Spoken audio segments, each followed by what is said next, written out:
Okay. Jesus, I ask that you would strengthen my body and my mind. And then ask, Lord, that you would fill and filter through your word that which you need us to have for our daily living. And Jesus, we thank you for your blessings and for watching over our lives. We appreciate it. Amen. Applications from Ephesians. Chapter 6 is where we are. This will be the last one for the book of Ephesians, because chapter 6 is the last chapter of Ephesians. Excuse me. So,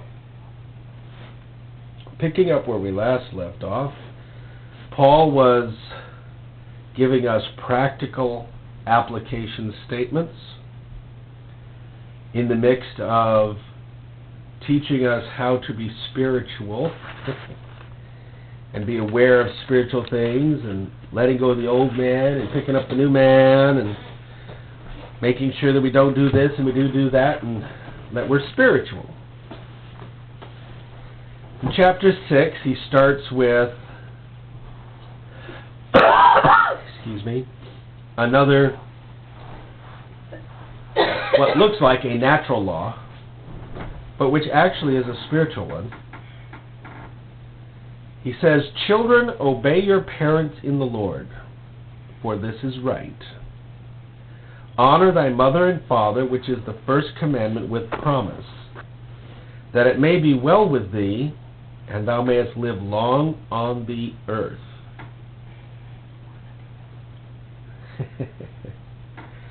Children, obey your parents. This is right. Nowadays, as we are beginning to learn our rights, we say that children have rights, and one of the rights that they have is to be of their own mind and choose to ignore what their parents have to say. That's their right. But God doesn't look at it that way. He said, I tell you what's your rights and what your rights aren't. Here's what's correct to do. Here's what's right. Obedience is right. Now, when you stop to consider how many people are, as it were, afraid of obedience, they view obedience as becoming less of a person. If I am rebellious, that makes me strong, independent, assertive, and I'm my own person. Obedience makes me feel like, what do you think I am, your dog? And I've actually heard people use that line. What do you think I am, your slave? We have been groomed to believe that forced obedience is wrong. Nobody likes to obey anymore. We would rather do it willingly or not willingly. So the Lord says, okay, would you be willing to do this? Would you be willing to do that? No.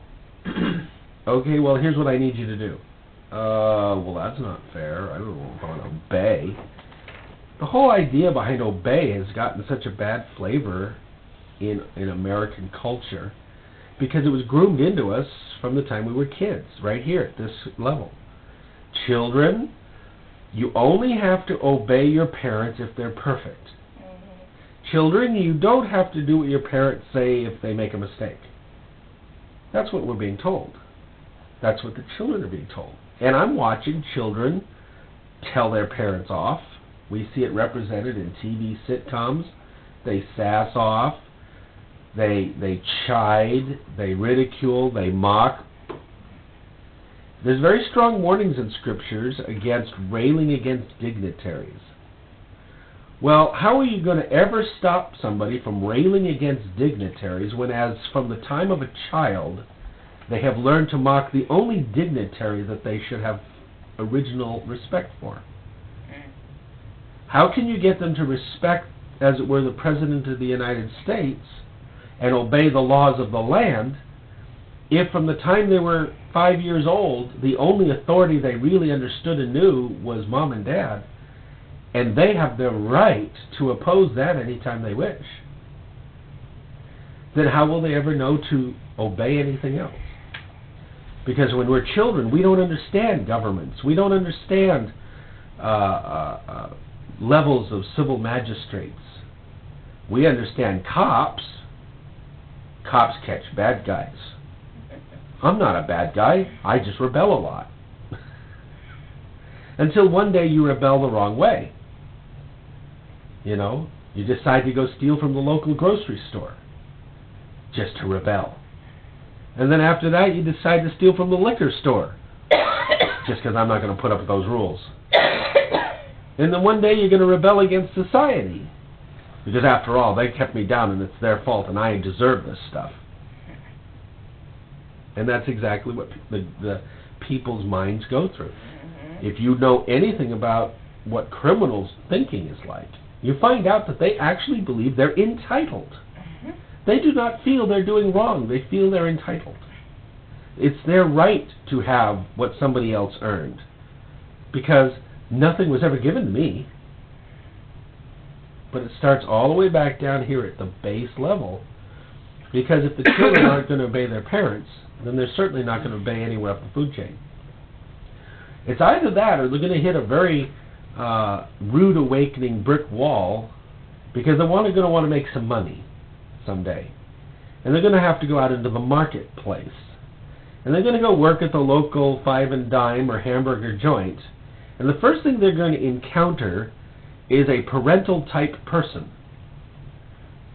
Do this, do that, do this, do that. No, not that way. No, this way, that way. No, not that way, this way. Who do you think you are to boss me around? Well, I'm the boss. Well, no, I'm just here to make some money. I'm not here to be controlled by you. You ever see where I'm going? It's brewing on the inside. And so there's a certain ripple effect for disobedience of Ephesians 6:1. It says, honor thy mother and father, which is the first commandment. Well, it's really interesting. You know, love God is the first commandment. But it's so close. Because if you buck against mom and dad whom God appointed over you, now guess who you bucked against? And that's what people don't understand. God is the one who set the natural order of obedience. And he said, by the way, I put them in power over them. And those guys in power over them. And parents in power over children.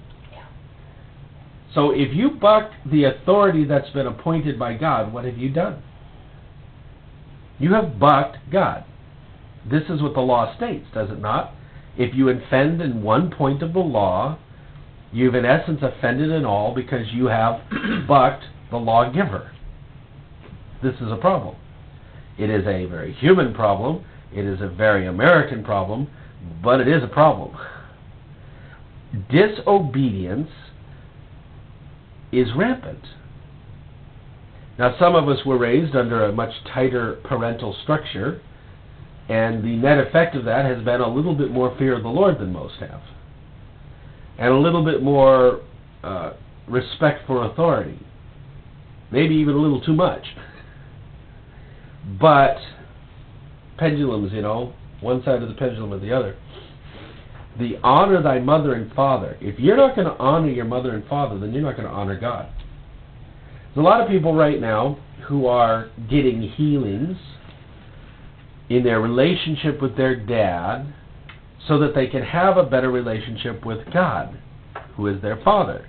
Because whenever they hear about God the Father, they get flashbacks of bad dad or bad scene with dad, and they're having a disconnect. Well, if you stop to consider that if they had honored their father, the honor to God would have been a natural carryover. But the problem is, we say, how can I honor somebody who's a drunk, who's a brutalizer, who's verbally abusive? See, I don't see any qualification here. It does say, obey your parents in the Lord. So if your dad says, hey, let's go on a sniper shooting spree, The kid has the right to say to Dad, I'm sorry, but God doesn't want me going around on a sniper shooting spree. Because the parent was appointed by God, he's supposed to be making sure that his jurisdiction is operating under what God says, which is why parents should be submitting to the book. So that children obeying the parents are obeying the parents who are submitting to the Lord. In the Lord. In the Lord. However, let's say the person's parents are not in the Lord, and they are not submitting to the book.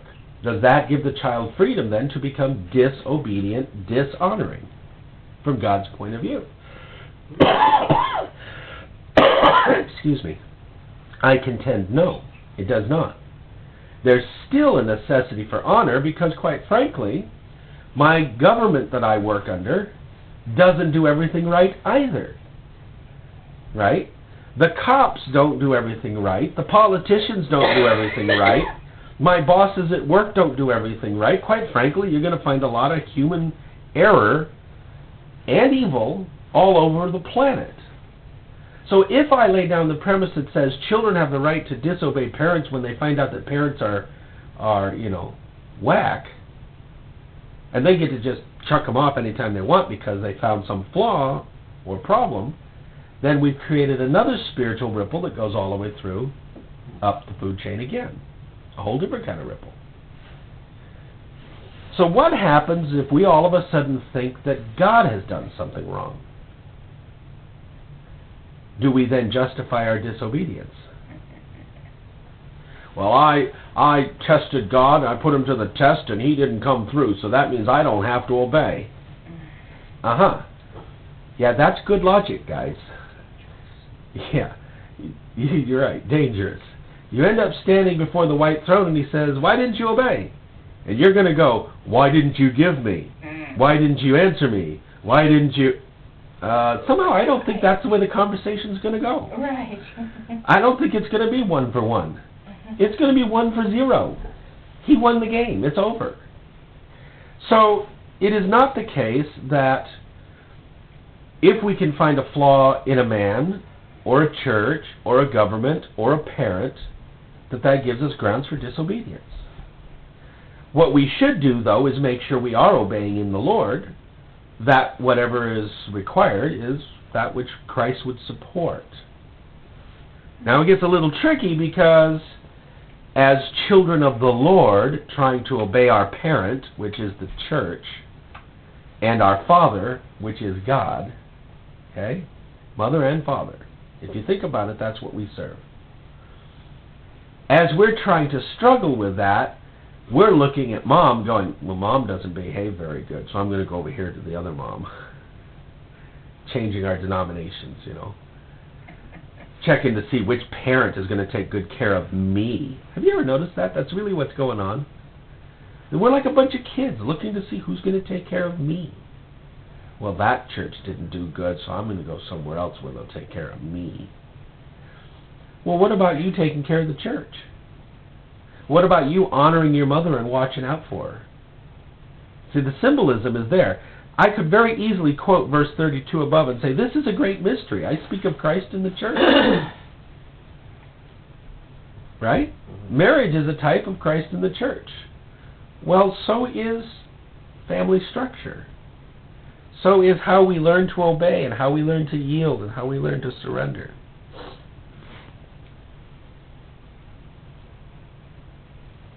He says that it might be well with thee. The implication is disobedience is going to bring you some bad consequences. If you go check the Old Testament law, you find out there's cursings and blessings, and they're called cursings and blessings. And that means because, they are like cursings and blessings.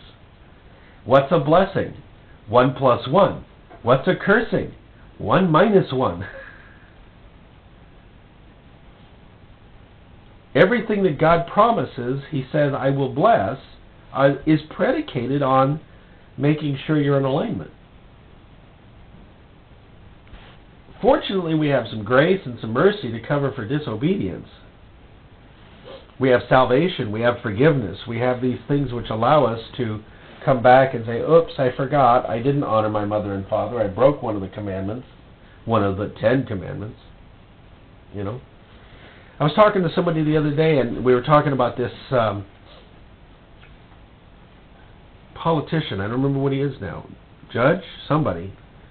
Who tried to hang on to the 10 Commandments in front of a... judge, in front of a courthouse. And he's been basically being legally... he's disbarred, he's not allowed to practice, blah, blah, blah, because he's fighting for a statute that says 10 Commandments in front of legal jurisdiction. Mm-hmm. And I said to the person, I said, do you realize what that's telling people? Our entire legal system is predicated on those 10 Commandments. Do you know that? You can't just go bomb churches because we're supposed to, respect God. You can't just go kill your parents because we're supposed to respect your parents. We can't just go steal from anybody because it's one of the 10 Commandments. So here we are politically arguing against the very foundation of the law which we've made. Visually arguing against it. We don't accept those 10 Commandment things. That's religion. Get it out of here. Well, then why can't somebody say, well, if that's religion, why do I have to obey it? I can blow away anybody I want. Yep. Murder. Yep. That's a commandment. You can't put religion on me. I have a right to kill anybody I want. See, the problem lies in if you break the commandments that have promises attached to them, you lose the benefit that goes with that. So when children disobey their parents, they are, number one, fighting God, number two, fighting their parent, number three, damaging their future because there's a cursing and blessing trail. Number four, it says, thou mayest live long on the earth. It's going to cut your life short. You're going to find yourself toast a lot sooner than you should be. Now, if I look around with my natural eyes, I see a whole lot of rebels out there that seem to have had long life. But they don't always have long life that's good. They have long life with a lot of bad. Not always true. Could you bring me some water from the fridge? Okay. Thanks. My point in all of this is, when God set the laws up, He said, here, I'm going to tell you what it's going to take to live on planet Earth, to have, as it were, live long and prosper, written across your doorpost. Children become adults, and adults produce children. What happens, and what is happening now, with the parents who were rebellious children now raising children? Well, now they're going to go one of two directions. They're going to go, hey, wait a minute, I'm the boss now, and be 10 times harder than their parent was. You will honor me, or I will flush you down a drain pipe someplace, Because after all, you have to remember, there's a little catch-22 in it. The reason the child was rebellious in the first place is because he thought he had rights. Now that child's an adult, thank you. And as an adult, he wants to still be in control. So now he's got a kid that wants to be in control, and he wants to be in control. And you got two individuals, neither of which have learned how to submit. And guess what happens? Fight number one, fight number two, fight number three, just down the line. Because nobody knows how to give anymore.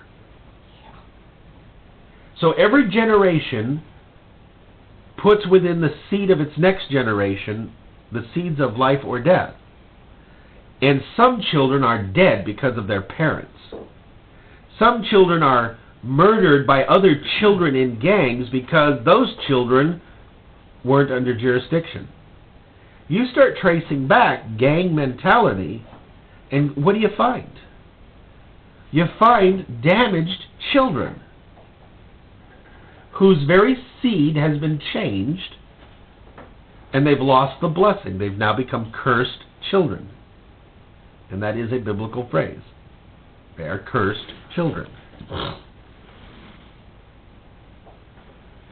The good news is, because God gave us free will, well, He freely gave us will, let's put it that way, it is our choice to change and become obedient children again. You may not realize it, but you may be having trouble obeying God because you learned to be a rebellious child, or because you had rebellious children friends who helped you to become more independent, or because you just didn't have good examples in front of you and don't realize that you picked up certain tendencies. You may find yourself pointing your finger at God when deep down inside what you're really doing is pointing your finger at your parent, because you don't realize that the dishonor is still hiding in there. I found myself not too many whiles ago having to repent for being in years past as upset at my mom as I was. Now, my mom and I have had a rough relationship. It goes up, it goes down. We're up right now, and I'm grateful for it. But I also realize that means I have to continue every day to make sure that in my heart I'm not going back and looking at the dishonor, but going back and looking at the honor and building off of that. When you honor somebody, you are basically saying to them, I respect you for who you are. I respect you for what you are and where you are. Perhaps we should just stop worrying about the word disobey and obey and go back to honor.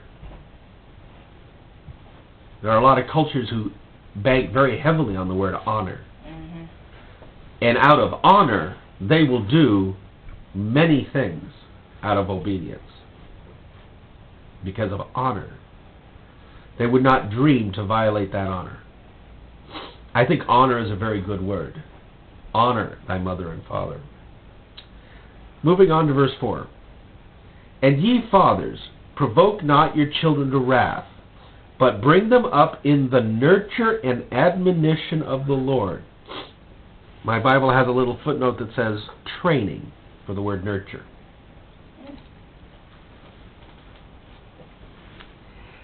So kids, here's the deal. You got to do what you're told. All right? And you got to do it in the Lord. So we're giving you the qualifier, know your Bible. Know your God. But at the same time now, dads, just in case you think that gives you carte blanche, freedom to run around and stomp on their neck and brutalize them with your words and isolate them with your approach. You know, I'm going to whoop you so bad you don't even know what month it is, or whatever. Watch yourself. Because fathers, you do not want to provoke your children to wrath. You don't want to push them so hard that one day, deep down inside, at the age of 10 or 5 or 8, they go, one day, mister, I'm going to take you out. One day, you're going to belt me with that belt, and I'm going to wrap it around your neck and kill you. One day, I will be free of you, and you will wish to God I'd never been born. You know what I'm saying? That would be wrath. You don't think kids every day don't start making those decisions? I am coming to the realization both on the positive and the negative of futures, that child successes have made decisions by the time they're 8 to 10 of whether or not they're going to succeed. You watch these people that we now consider, great successful businessmen. Like Donald Trump's kid, Donald Trump, who was a kid, right? And at the age of, I think he said he was 10 when he decided what he was going to do. Other kids decide what they're going to do. We always laugh and go, yeah, he wants to be a fireman, he wants to be a policeman, he wants to be, and those are all positive things. But when he grows up, he'll figure out what he's going to be. But there are a lot of kids that once they steal it down at that age, it's done. They're going to be a fireman. That's what they are. They will be a fireman. Well, the same thing is true with wrath. There are children who determine in their hearts, because of abuse or foster homing or just because of friends brutalizing them all the time, maybe they're bullied a lot, they start making decisions of wrath. Now, I don't know if you realize this, but you need to be careful about decisions you make in a state of wrath. Because decisions that are made in a state of wrath are so strong that it often takes years to overturn them.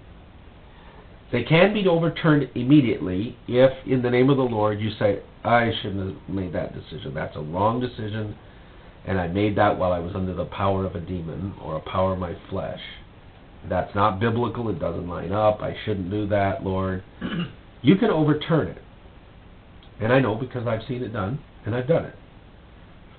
But children will make decisions predicated on wrath, and they will solidify, and they will never let anybody do that to them again. If you ever hear anybody using the phrase, I will never allow anybody to do that to me again, I lay you money it was a decision made in wrath. Not a decision made in, I was praying about it, and I decided I'm never going to allow anybody to do that to me again. It's usually, I'm not going to be yelled at one more time, and I'm not going to be this one more time, I'm going to, and it's a decision of wrath. We learn that from the time we're children. Parents need to realize that they have to bring up their children in the nurture and admonition of the Lord. And if you pay attention to the parents who do that, a lot of those kids turn out just fine later in life. Now, some rebel because they don't obey verses 1 through 3. This is the catch. In spiritual warfare, it takes everybody doing it for it to work, 100%. So you could have a father who's been the nicest dad, generous, understanding, forgiving, tolerant, teaching his kids gently in the Lord, not with strife, but teaching right, and the kid turns up a bad apple. And the parent goes, but I did everything I was supposed to do. That's right, you did. You're free of the blood off of your hands. But the child was also given a commandment to do. And the child had to make a choice on their portion of the commandment. Now that's true not only in the parental family structure, it's equally true outside in the workaday world. It's the same scenario. Employers don't provoke your employees to wrath. There are some people, you give them a little bit of authority and they become these absolute jerks, morons. They run around and they're always looking over your shoulder and they're checking their watch and they're standing at the door to make sure you arrived at 9 or 8 or 7, and at 8:01.35 they're going to chastise you, And eventually what happens, and you know what happens, when a boss is overbearing, the employees get provoked to wrath. And you start hearing it. Someday I'm going to get out of this place. I've just bought enough of this someday. Employees can provoke employees to wrath. The truth of the matter is, the admonition is great for parents and children, but we have to realize it's true for anything where there's an authority structure. Because a good leader cannot provoke his followers to wrath. He can tick them off a few times to get them motivated because they're a little bit sluggish or slow or disobedient or whatever, depending on what the situation is. But you have to be careful how you use that trumpet, because sooner or later people go deaf to it. And leadership knows that. Well, some leadership knows that. A lot of leadership says, well, it's your problem, bud. And it's not always their problem. Sometimes it's bad leadership. If we were to bring our children up in the nurture and admonition of the Lord, and they were to obey, what kind of adults should they be?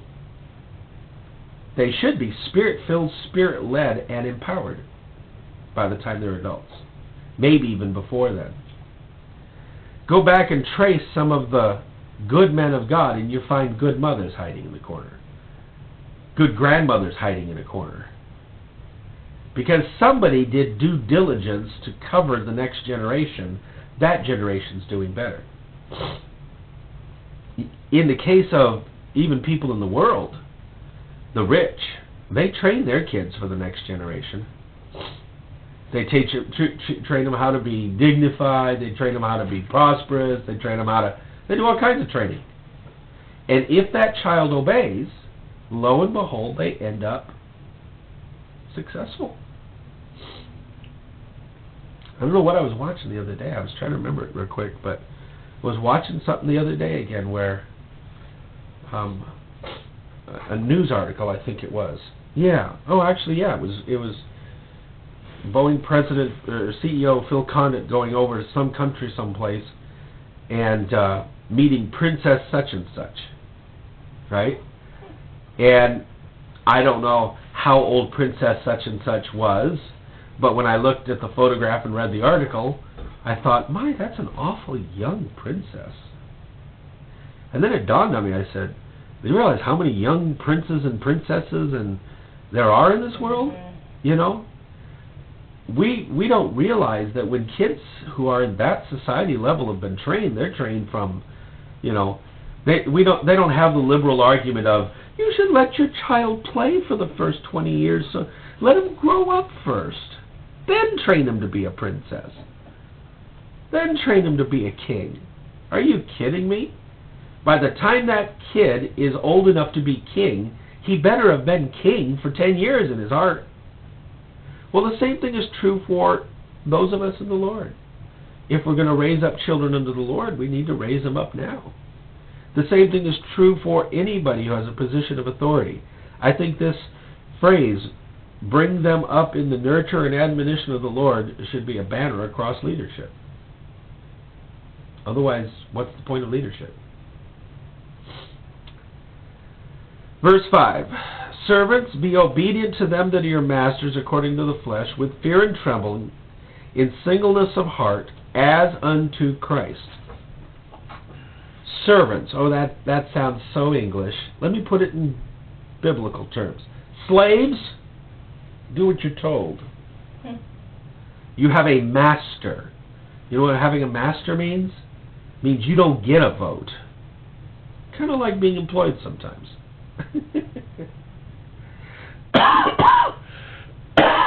Masters. And it says, according to the flesh, with fear and trembling. Why would you want to do it with fear and trembling? Is he saying be terrified of your masters? I don't think so. I think he's saying with fear and trembling, in the same way he's saying we serve God, we work out our salvation with fear and trembling. Saying, meaning very circumspectly. Obey your masters and do it circumspectly. Realizing that they do have authority over you, but realizing more importantly that God has authority over you. And it's so hard for us as Americans to equate to slavery. Let's hope that we don't ever have to. The idea that somebody can come along and say, effective immediately, you're doing road crew duty, and I'm not even a criminal. I didn't do anything wrong. I've been acquired. This is a concept we can't equate to. But if it ever should happen, our mandate's right here. We're supposed to still be obedient. Now that's really stinky to the flesh. That, I'm going to rebel, I'm going to revolt, I'm going to overthrow, I'm going to... No, you're not. Not unless you want to buck what God is telling you. It says singleness of heart. The footnote in my Bible says sincerity of your heart, meaning with single purpose. Servants, be obedient with single purpose. Stay focused. Verse 6, it says, not with eye service as men pleasers. In other words, and we've all seen and or done this one, the boss is coming, the boss is coming. And all of a sudden the papers clear up on the desk and the coffee cup goes over here in the corner, or who knows, You just was about to bite into that muffin and you just put that muffin off to the side so your mouth's not full of muffin crumbs when your boss walks up to talk to you because he's the boss. See, that's doing it with a sense of eye service, men pleasing, making sure we don't disappoint the boss. He's saying, don't wait till the master's walking around to check on your work. You perform and do that which God has given you through them. Or maybe God didn't give you through them, but they just chose. And the net effect of that is Your obedience is being watched by God. It says, but as the servants of Christ, as if you were doing it for Him. Well, but that man said I'm supposed to dig a trench and blah, blah, blah, and Christ don't care about no trench. That's right, He don't care about no trench. He cares about the fact that you're serving Him, and this is where you are in life right now, and this is where He's taking care of you for whatever reason, and so you're serving Him. So we go to work every day. You have to ask yourself, do you do your job because your boss is watching, or do you do your job because the job's got to get done? Or better yet, do you do the job because you know God's watching?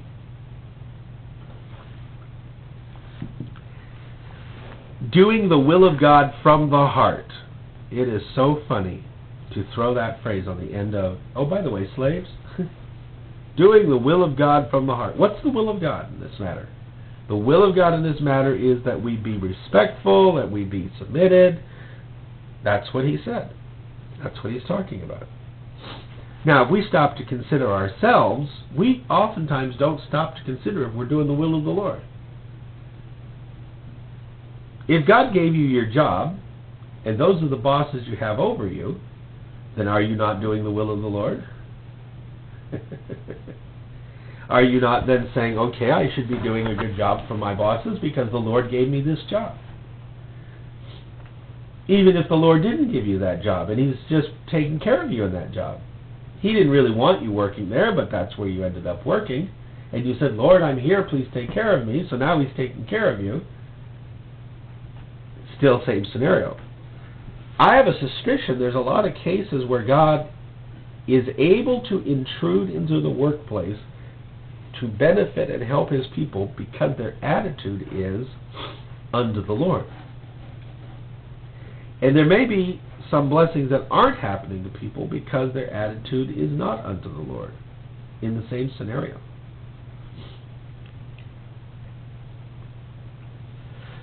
Excuse me.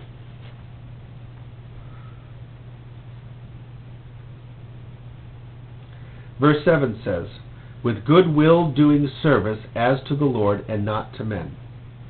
I think that is a applicable statement to just about everything we do in life. Good will doing service as to the Lord. Everything we do should be as to the Lord in one form or other. We need to make sure that it really doesn't matter whether we're working or at home or with our friends. Everything we do should have an attitude of not to men. I would add in that, not to men pleasing.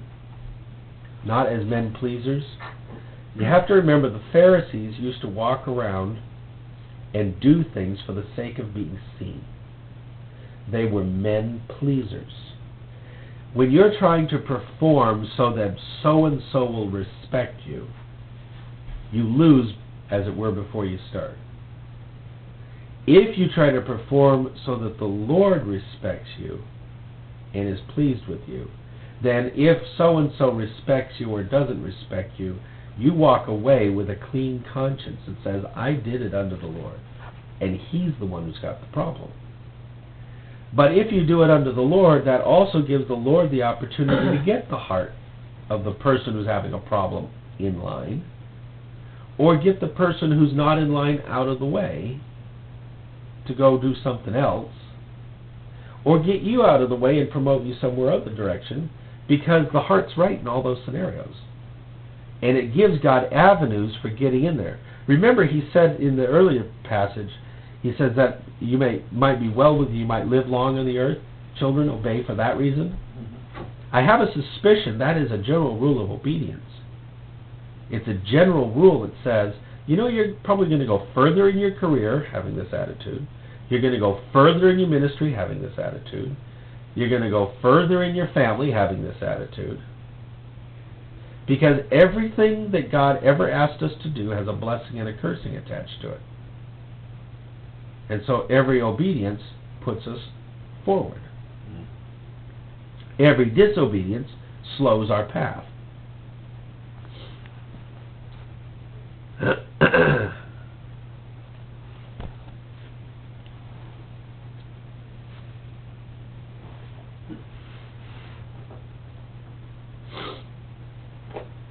Verse 8.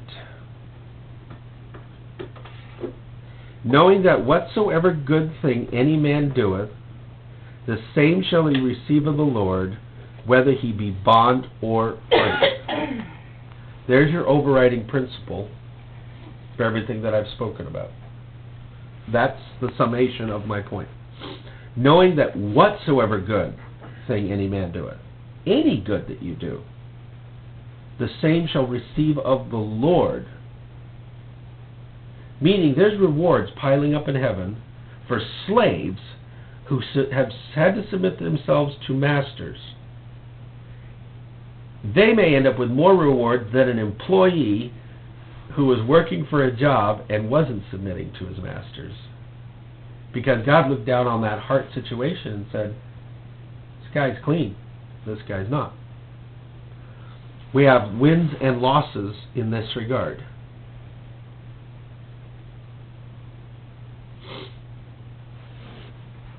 I'm going to stop and take a break.